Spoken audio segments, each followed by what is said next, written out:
అనుబంధాలు పార్ట్ 1. 100 ఎకరాల విస్తీర్ణంలో పచ్చని చెట్ల మధ్య ఉంది అన్నపూర్ణ నిలయం. అనాథ పిల్లలకు తిండి, నీడ, సంస్కారం, ఆత్మవిశ్వాసం ఇవ్వడానికి అన్నపూర్ణ నిలయాన్ని నిర్మించాడు డాక్టర్ సుందరం. ఆయన కొడుకులిద్దరు అమెరికాలో స్థిరపడిపోయారు. కొడుకులు వాళ్ళ మిత్రులు అందించే ఆర్థిక సహాయంతో అనాథాశ్రమం ప్రారంభించాడు. ఆశ్రమ ఆవరణలోనే పెద్ద ఆసుపత్రి కట్టించాడు. చుట్టుపక్కల గ్రామాల్లోని అనాథ పిల్లలకు, దిక్కు ముక్కు లేని వయోవృద్ధులకు అన్నపూర్ణ నిలయం నీడనిస్తుంది. డాక్టర్ గారి అస్తవాసి మంచిది. డబ్బు ఖర్చు పెట్టలేని జనం ఆయన ఆసుపత్రికి వచ్చి ఉచిత వైద్యం పొందుతూ ఉంటారు. అనాథాశ్రమం చుట్టూ ఉన్న దట్టమైన చెట్ల నీడ ఆశ్రమ ఆవరణలో పరుచుకుపోయింది. చెట్ల కింద చేరి పిల్లలు ఆడుకుంటూ ఉన్నారు. లేగదూడల్లా ఎగిరి గంతులేస్తున్నారు.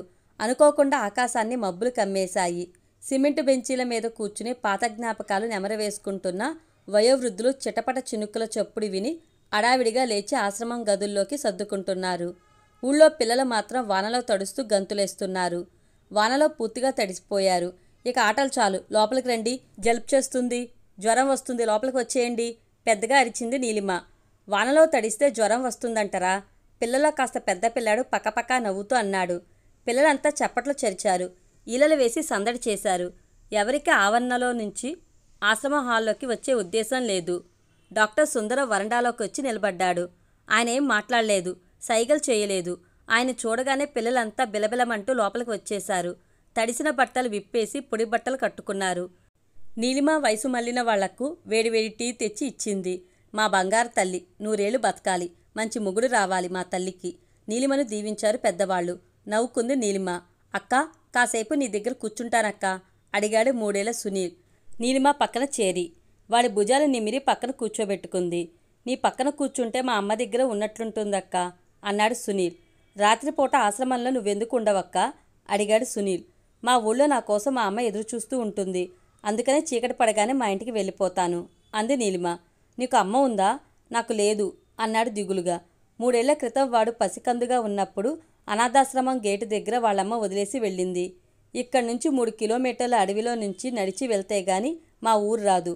నువ్వు చిన్నపిల్లాడివి కదా, అడవిలో ముళ్ళ పొదలు ఉంటాయి, నువ్వు నడవలేవు. కొంచెం పెద్దయ్యాక అమ్మ దగ్గరకు తీసుకువెళ్తాను అంది నీలిమ వాడిని సమాధానపరుస్తూ. అన్నపూర్ణ నిలయంలో దాదాపు 100 మంది పిల్లలున్నారు. వాళ్ళ చేత స్నానాలు చేయించడం, స్కూల్ బస్సు రాగానే ఎక్కించడం, పిల్లల గదులు శుభ్రంగా ఉన్నాయో లేవో చూడటం, ఎవరైనా అనారోగ్యంతో ఉంటే ఆసుపత్రికి తీసుకెళ్లడం, పిల్లల అవసరాలను చూస్తూ ఉంటుంది. పిల్లలు విసుగు పుట్టేటట్లు ప్రవర్తించినా తొనకదు బెనకదు. తలకు రాసుకోవడానికి నూనె లేదు, అయిపోయింది. నా తెలుగు పుస్తకం కాజేశారెవరో, సబ్బు కనిపించడం లేదు, స్కూల్లో చెప్పిన లెక్కలు అర్థం కావడం లేదక్కా. వంటవాడు నన్ను కొట్టబోయాడు. ఆ పెద్దాయన మా గది ముందు ఉమ్ము ఊశాడు. పిల్లలు రకరకాలుగా విసిగిస్తూ ఉంటారు. నవ్వుకుంటూ వాళ్ళ ఇబ్బందుల్ని గమనిస్తూ సొంత ఇంట్లో ఉన్నామన్న భావన వాళ్ళలో కలిగేలా ప్రవర్తిస్తుంది నీలిమ. పిల్లలందరినీ సొంత తమ్ముళ్లలా, చెల్లెల్లా లాలిస్తుంది, బుజ్జగిస్తుంది. ఈ అమ్మాయికి నిండా 25 ఏళ్లు లేవు. పెద్ద ఆరిందలా అందరినీ సముదాయిస్తుంది. మమకారం పంచుతుంది. హంసలా నడిచి వచ్చే ఈ చిట్టెమ్మకు, ఈ చిన్నారులకు మధ్య ఈ అనుబంధం ఏమిటో అనుకుంటారు పెద్దవాళ్ళు. డాక్టర్ సుందరం ఎదురొచ్చాడు నీలిమకు. ఏమ్మా, చీకటి పడిపోతూ ఉంది, ఇంకా ఇక్కడే ఉన్నావేం? ఆడపిల్లవు, చీకట్లో ఒంటరిగా వెళ్ళడం మంచిది కాదు. సాయంత్రం 4ంటికే మీ ఊరు వెళ్ళిపోమ్మని చెప్పానుగా అన్నాడు సుందరం. అడవిలో చీకట్లో నడవటం నాకు అలవాటేనండి. నాకేం భయం వేయదు. అమ్మ ఒడిలో ఉన్నంత నిశ్చింతగా ఉంటుంది అంది నీలిమ లేచి నిలబడి. రాత్రిపూట కూడా ఇక్కడే ఉండిపోవచ్చు కదా, ఆదివారం పూట మీ ఊరు వెళ్తే సరిపోతుంది అన్నాడాయన. ఇంట్లో అమ్మ ఒక్కతే ఉంటుంది. నేను వెళ్ళకపోతే గాబరా పడిపోతుంది. మీ అమ్మగారు కూడా ఆశ్రమంలో ఉండొచ్చు కదా, వంట వార్పు చూడొచ్చు, పిల్లల బట్టలు ఉతకవచ్చు, ఏదొక పనిచేసి సాయపడొచ్చు. ఎంతో కొంత జీతం కూడా ఏర్పాటు చేస్తాను. నీలిమతో మాట్లాడుతూనే సునీల్ చేయి పట్టుకుని ఒళ్ళు వేడిగా ఉందో లేదో చూశాడు. నోరు తెరమని చెప్పి నాలికను పరీక్షగా చూశాడు. 2 రోజుల నుండి వాడికి జ్వరం, తగ్గుమోహం పట్టింది జ్వరం. వాడిప్పుడు హుషారుగానే ఉన్నాడు. అమ్మ ఇల్లు వదిలిపెట్టి బయటకు రాదండి. మా ఊరు పొలిమేరలు దాటి మరో ఊరు వెళ్ళి ఎరగదు. బంధువుల ఇళ్లలో పెళ్లికి కూడా వెళ్ళదు. ఊరి ప్రయాణం అంటే భయం ఆమెకు చెప్పుకుపోయింది నీలిమ. నువ్వొచ్చాక ఆశ్రమం పిల్లల్లో కలవచ్చిందమ్మా. అందరూ హుషారుగా ఉల్లాసంగా కనిపిస్తున్నారు. అందరికీ ఆత్మీయురాలివయ్యావు. మరో 10 ఏళ్లు గడిచాక ఆశ్రమం నీకే అప్పగిస్తాను. మా అబ్బాయిలిద్దరూ అమెరికాలో బాగానే నిధులు సేకరించారు. వాటి మీద వచ్చే వడ్డీతోనే అన్నపూర్ణ నిలయాన్ని నడపొచ్చు. నిస్వార్థంతో ఆశ్రమాన్ని నువ్వు నడుపుతావని నాకు గట్టి నమ్మకం అన్నాడు డాక్టర్ గారు నీలిమ తల నిమురుతూ. మీరు అమెరికా వెళ్ళిపోయి పిల్లల దగ్గర సెటిల్ అయిపోతారా? అదేం లేదమ్మా, అక్కడ 6 నెలలకు మించి ఉండలేం తల్లి. నేను అక్కడ ఉండలేను. వాళ్ళు ఇండియా తిరిగి రాలేరు. మనవళ్ళు మనవరాళ్ళు ఇండియా వచ్చి ఓ నెల రోజులు ఉండాలంటేనే మొహం చిట్లించుకుంటున్నారు. పిజ్జాలు అని బతికే వాళ్ళకి పల్లెటూరు పప్పన్నం ఏ నచ్చుతుంది? అయినా నాకేం అసంతృప్తి లేదమ్మా. ఆశ్రమంలోని పిల్లలంతా నా మనవళ్ళు మనవరాళ్లే, నా వారసులే. ఇక్కడ సౌకర్యాలతో వాళ్ళు బాగా చదువుకుని వాళ్ళ కాళ్ళ మీద వాళ్ళు నిలబడితే చాలు. ఎవరన్నా ఉన్నత స్థితికి చేరుకుంటే మరో 10 మంది అనాథ పిల్లలకు వాళ్ళు సాయం చేయగలిగితే చాలు. అదే అన్నపూర్ణ నిలయం ధ్యేయం. నువ్వు డిగ్రీ చదువుకున్నావు, ఓర్పు సహనం ఉన్నాయి నీలో. నువ్వే ఈ పిల్లలను తీర్చిదిద్దాలి అన్నాడాయన. మౌనంగా డాక్టర్ గారి మాటలు విన్నది నీలిమ. మస్క చీకట్లో అడవిదారి పట్టింది నీలిమ. దట్టమైన చెట్ల మధ్య ఎర్రమట్టి రోడ్డు మీద చీకట్లో నడవటం చిన్నప్పటి నుండి ఆమెకు అలవాటే. చేతిలో టార్చ్ లైట్ ఉంది గాని దారి కనిపించడానికి అది ఉపయోగపడుతుంది తప్ప చుట్టూ అంతా చీకటే. కీచురాళ్ల మోత. చెట్లపై ఉన్న గూళ్లలో సర్దుకుని పడుకుంటూ అప్పుడప్పుడు పెట్టల రెక్కల చప్పుడు వినిపిస్తూ ఉంది. రోడ్డుకు అడ్డంగా పరిగెడుతూ 2-3 కుందేళ్లు కనిపించాయి. అడవి పిల్లి రోడ్డుకు అడ్డంగా ఓ క్షణం నిలబడి ఓ అరుపు అరిచి పొదల చాటుకు పరిగెత్తింది. అవన్నీ మామూలే. నదురు బెదురు లేకుండా ముందుకు నడిచింది నీలిమ. తమ్ముడు గుర్తుకు వచ్చాడు. వాడి పేరు రవి. అమ్మకి నాన్నకి తమ్ముడంటే పంచ ప్రాణాలు. వాడు ఏదడిగితే అది కొనుక్కు వచ్చేవాళ్ళు. అర్ధరాత్రి పూట నిద్రలేచి పాలు ఇవ్వమంటే పొయ్యి రాజేసి పాలు వెచ్చబెట్టి ఇవ్వాల్సిందే. తను ఏదడిగినా ఆడపిల్ల అలా అడగకూడదు. ఇంట్లో ఏది ఉంటే అది తినేసి సర్దుకుపోవాలి అనేవాళ్ళు తల్లిదండ్రులు. తమ్ముడికి మాత్రం బిస్కెట్లు మిఠాయిలు కొనుక్పెట్టేవాళ్ళు. గ్లాస్తో మంచినీళ్లు పట్టుకురా, తలదువ్వు, చొక్కా గుండీలు పెట్టు అంటూ తనకు ఆజ్ఞలు జారీ చేసేవాడు. నవ్వుకునేది వాడి మాటలకు. అందంగా ఉండేవాడు. పట్టుకుంటే మాసిపోయేటట్లు ఉండేది వాడి శరీర రంగు. 10 ఏళ్ల వాడు ఇంట్లో సందడి చేసింది.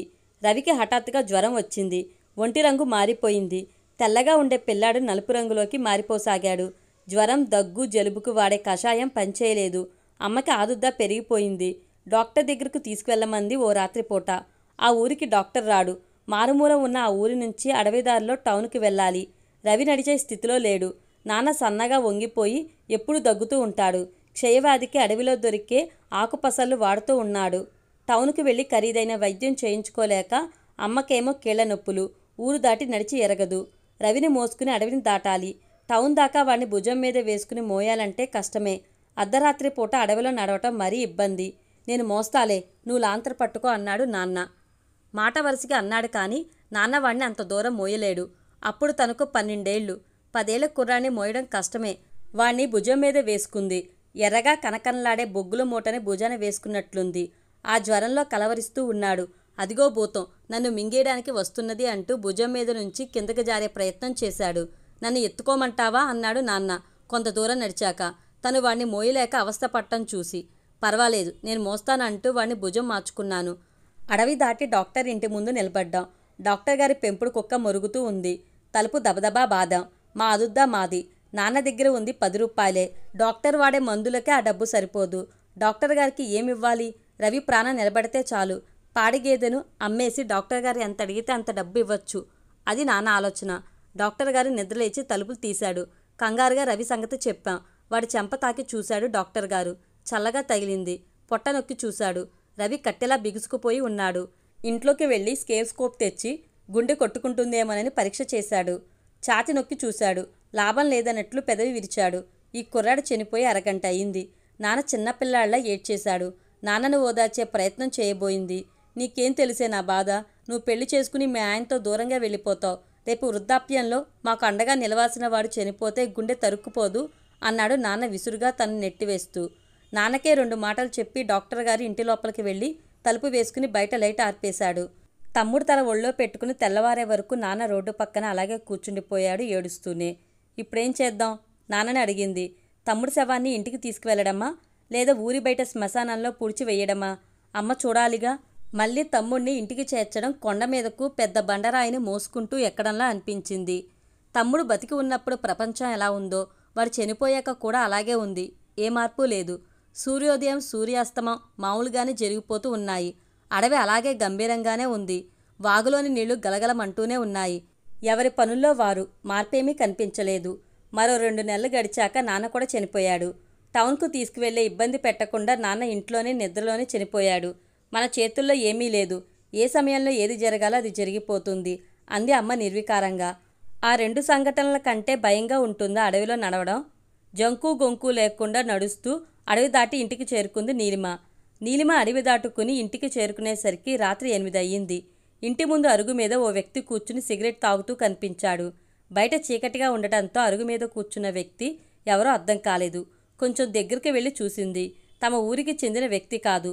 అంతకు మునుపు ఎప్పుడూ అతన్ని అరుగు మీద చూడలేదు. అతను చెయ్యి ఊపి సిగరెట్ ఊదేసే పనిలో మునిగిపోయాడు. పొరుగురు వ్యక్తి తాగొచ్చి అరుగు మీద కూర్చున్నాడేమో. ఊళ్ళో కొత్తగా బ్రాందీ షాప్ పెట్టారు. తాగడానికి శుభ్రమైన నీళ్లు దొరకడం లేదు గాని పరిశుభ్రమైన మద్యం విరివిగా దొరుకుతుంది. తాగి తందనాలు తొక్కేవాళ్లు ఎక్కువైపోయారు. అమ్మ ఎవరినీ ఏమీ అనదు. అది అలుసుగా తీసుకుని అరుగు మీద చేరతారు పోకిరి కుర్రాళ్ళు. ఇక్కడెందుకు కూర్చున్నావు, వెళ్ళు అందామనుకుంది. మాటలు పెదవి దాటి రాలేదు. ఇంట్లోకి వెళ్ళి శాంతమ్మను అడిగింది. ఎవరమ్మా అరుగు మీద కూర్చుంది? మా పిన్నిగారు అబ్బాయి, నీకు మావయ్య అవుతాడు అంది శాంతమ్మ వడియాలు నూనెలో వేయిస్తూ. అప్పటికే అమ్మ పప్పుచారు, బంగాళదుంపల ఇగురు, దోసకాయ పచ్చడి, కోడిగుడ్డు వేపుడు చేసింది. వంటగది రకరకాల వంటల వాసనతో గుమ్మెత్తిపోతూ ఉంది. ఒక్క కూర కంటే అమ్మ ఎప్పుడూ వండదు. ఇన్ని రకాలు వండావేమిటి అడిగింది నీలిమ. చుట్టం ఇంటికి వస్తే వండొద్దంటే చుట్టాలు ఇంటికి రావడం ఎప్పుడూ తన అనుభవంలోకి రాలేదు. నాన్న చనిపోయినప్పుడు ఎవరూ రాలేదేం? ఆ ప్రశ్న తల్లిని అడుగుదామనుకుంది నీలిమ. అదే సమయంలో అరుగు మీద కూర్చున్న అబ్బాయి ఇంట్లోకి రావడంతో మౌనంగా ఉండిపోయింది. లాంతరు వెలుగులో అతన్ని పరీక్షగా చూసింది. కంటికి నదురుగానే కనిపించాడు. మనిషి దిట్టంగా ఉన్నాడు. 6 అడుగుల పొడవు, ఎత్తైన వక్షతలం, నొక్కుల జుట్టు, పొడుగాటి ముక్కు. 25 ఏళ్లు ఉంటాయేమో. మనిషి అందగాడే అనుకుంది నీలిమ మనసు. అతను తదేకంగా తన వైపు చూడటం చూసి మొదటిసారిగా సిగ్గుతో తలంచుకుంది. ఊళ్ళో గాని అనాథ ఆశ్రమం దగ్గర గాని ఎంతోమంది మగవారిని చూస్తూ ఉంటుంది. మగవాడిని చూసి సిగ్గుపడి ఎదమీది పమిట సర్దుకోవడం, తల వంచుకోవడం ఇదే మొదటిసారి. తల్లిని అడిగి అతని పేరు తెలుసుకుంది. నవీన్. పేరు బాగానే ఉంది. ఎందుకొచ్చాడో, ఎన్నాళ్ళు ఉంటాడో. ఎక్కువ రోజులు తమ ఇంట్లో అతను ఉంటే అటు ఇటు మసలడానికి తనకు ఇబ్బందే. అసలే చిన్న ఇల్లు. స్నానం చేస్తాడేమో. పెరట్లో కట్టెల పొయ్యి మీద వేడి నీళ్ళు ఉన్నాయి. నీళ్లు తోడి టవలివ్వు. నీళ్లు బాగా మరిగిపోతున్నాయేమో. చన్నీళ్లు కూడా కలుపు అంది శాంతమ్మ కూతురికి ఆజ్ఞ జారీ చేస్తున్నట్టు. వద్దు, వేడినీళ్ళు పోసుకోను. చన్నీళ్లే అలవాటు. ఎంత చలికాలం అయినా చన్నీళ్లతో స్నానం చేయాల్సిందే అన్నాడతను. పెరట్లో ఉన్న బావి దగ్గరికి వెళ్ళాడు. బొక్కెంతో నీళ్లు తోడుకుని ఒంటి మీద గుమ్మరించుకున్నాడు.